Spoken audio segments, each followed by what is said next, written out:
അസ്സലാമു അലൈക്കും വറഹ്മത്തുള്ളാഹി വബറകാതുഹു. അയ്യൂബ് അലൈഹിസ്സലാമയുടെ പ്രാർത്ഥന വിശുദ്ധ ഖുർആനിൽ നമുക്ക് കാണാം. ഇന്നി മസ്സനിയ ളുർറു വ അൻത അർഹമുർ റാഹിമീൻ. റബ്ബേ, എന്നെ ചെറിയൊരു ദോഷം ബാധിച്ചിരിക്കുന്നു. കരുണ ചെയ്യുന്നവരിൽ വെച്ച് ഏറ്റവും വലിയ കാരുണ്യവാനാണ് റബ്ബേ നീ എന്ന് അയ്യൂബ് അലൈഹിസ്സലാം പ്രാർത്ഥിക്കുന്നത്.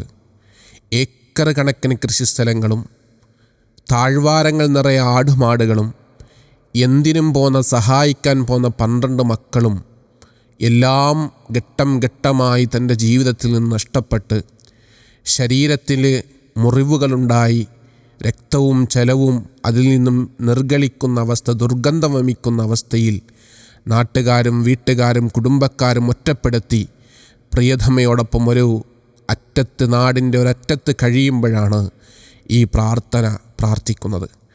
പരീക്ഷണങ്ങളുടെ ഘട്ടങ്ങളിൽ അല്ലാഹു സുബ്ഹാനഹു വ തആല നമുക്ക് ചെയ്തു തന്ന കാരുണ്യത്തെക്കുറിച്ച് ഓർക്കുവാൻ, നമുക്ക് ചെയ്തു തന്ന അനുഗ്രഹങ്ങളെക്കുറിച്ച് ആലോചിക്കുവാൻ അല്ലാഹു സുബ്ഹാനഹു വ തആലയോട് അയ്യൂബ് അലൈഹിസ്സലാം പ്രാർത്ഥിച്ചതുപോലെ പ്രാർത്ഥിക്കുവാൻ നമുക്ക് സാധിക്കാറുണ്ടോ എന്ന് നാം ആലോചിക്കുക.